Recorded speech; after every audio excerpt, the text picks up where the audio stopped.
Bonjour à toutes et à tous, voici la correction de l'activité numéro 1 qui s'appelle le tournoi de Chauvency en HTML. Allez, c'est parti!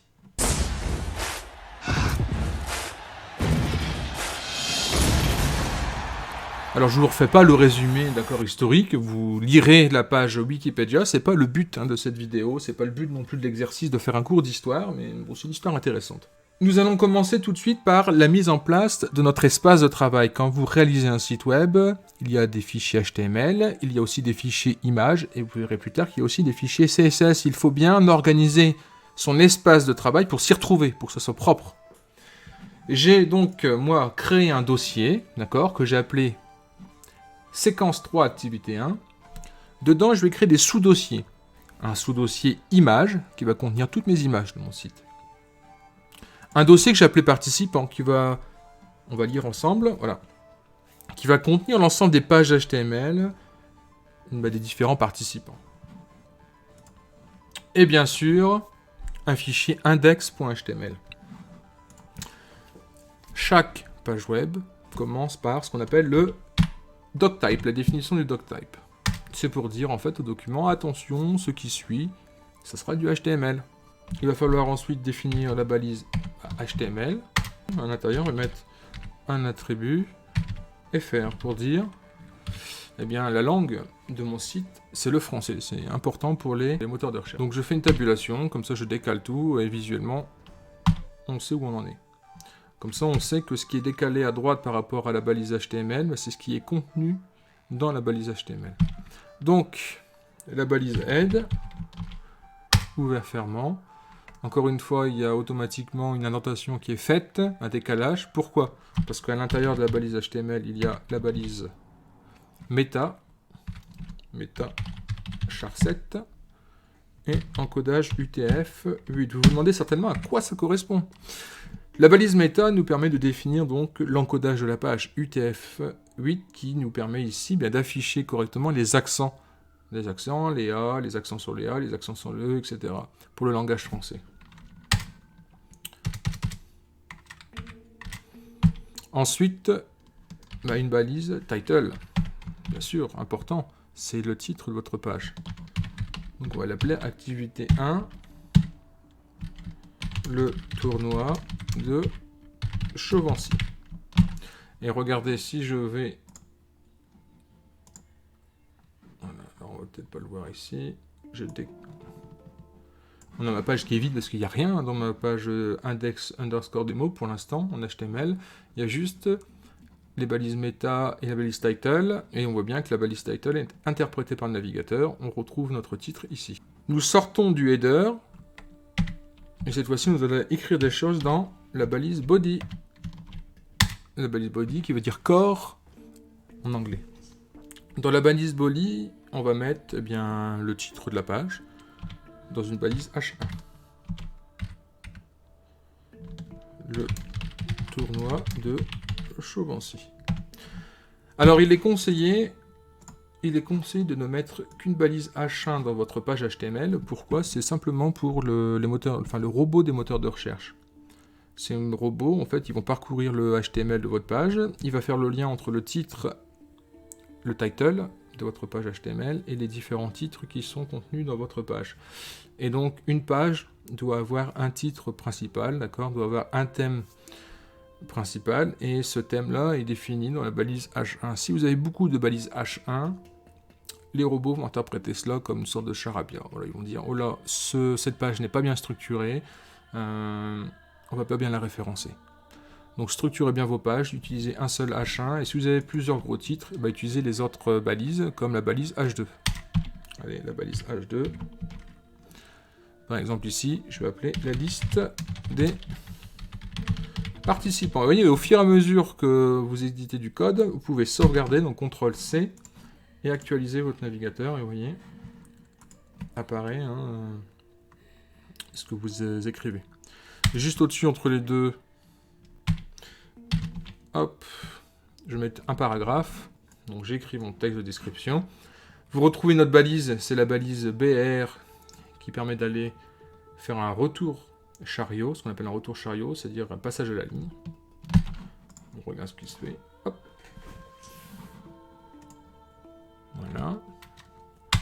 Sur ma liste des participants, eh bien, j'ai un autre sous-titre, hein, j'ai des catégories. On a les rois et les ducs. Voilà. Et j'ai aussi les simples chevaliers. Et nos simples chevaliers, on a choisi, hein, pour aller plus vite, de ne simplement faire figurer que la chevalerie de France. Mais Jésus, lui, il est anglais. Allez, j'actualise ma page. Et tout cela apparaît ici. Maintenant, je vais afficher la liste, eh bien, des rois et des ducs. Bon, on va créer une liste. Comment créer une liste? Déjà, je vais indenter, je vais mettre sur le côté. Pourquoi? Parce que, bien, on est en dessous de la balisage 3. Hop. Et une liste. Les éléments de ma liste, vous voyez, sont entre les balises Eli.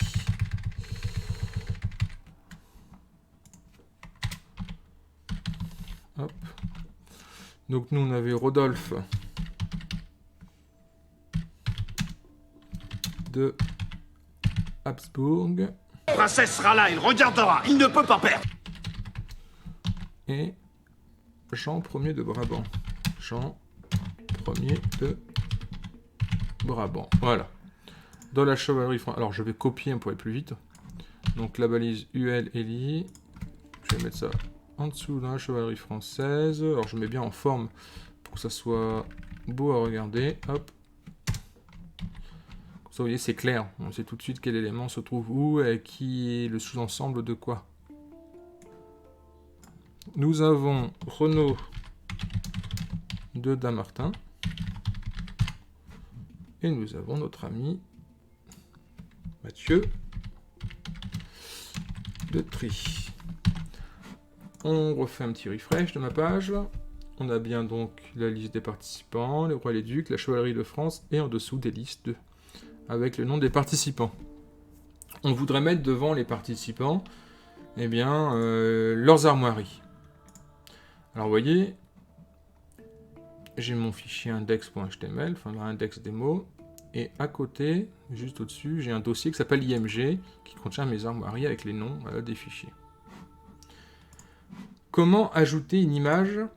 Eh bien c'est tout simple, moi HTML, on utilise la balise IMG, on rajoute l'attribut src, voilà, égale entrecôte, et on met l'adresse de l'image que l'on veut chercher, src pour search en anglais. Eh bien elle est dans le dossier image, slash, Habsbourg, voilà. Mon image apparaît ici. Elle apparaît en gros même. Je copie le bout de code que je mets devant Jean Ier de Brabant, et cette fois-ci je change le nom, je mets Brabant, voilà, il nous le trouve. Renaud de Damartin, c'est damartin.jpg, et Mathieu de Trie, c'est .png, pardon, tri.png. Alors, petite parenthèse, parfois, vous voyez, quand vous avez des images comme ça, avec des transparents, c'est bien de prendre du PNG. Pourquoi? Parce que le PNG interprète le transparent qui est autour des images. Si j'avais enregistré cela au format JPG, mon image serait un carré dans lequel serait incrustée la forme en écu des armoiries, vous voyez. Et là, il y a un arrondi, ce qui fait qu'on décroche. On n'est plus dans, on ne suit pas l'angle droit du carré. Ce qui veut dire que entre l'incurvation ici de l'écu et les bords virtuels de mon image, eh bien, on aurait en JPEG, ça aurait été automatiquement rempli en blanc. Ce qui peut être problématique en termes de design, parce que si nous changeons la couleur de fond, si je mets du vert par exemple, eh bien on aura un fond vert, puis on aura bien sûr cette image-là, et avec un morceau de blanc ici qui est pas très esthétique.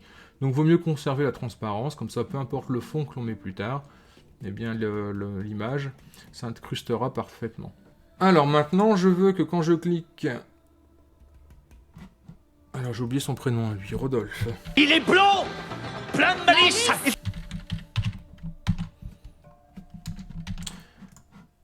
Voilà, je veux que quand je clique par exemple sur Rodolphe de Habsbourg, je vais arriver sur sa page, sur son profil. Eh bien, il suffit de lui mettre un lien. Alors pour mettre un lien, c'est tout simple. Je me mets devant Rodolphe, ici. Je mets la balise A. Vous voyez, automatiquement, c'est refermé. Donc je vais l'englober.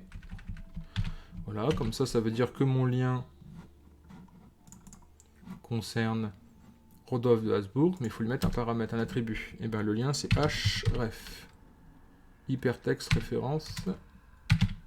Et bien je mets cette fois-ci, on va dans le dossier participant, / habsbourg.html. Il voit bien que mon lien actif est activé. Dans ma souris, elle change, hop, hop, ça change.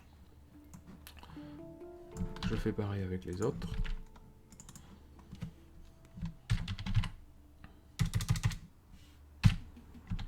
Brabant. Damartin. Et Tri.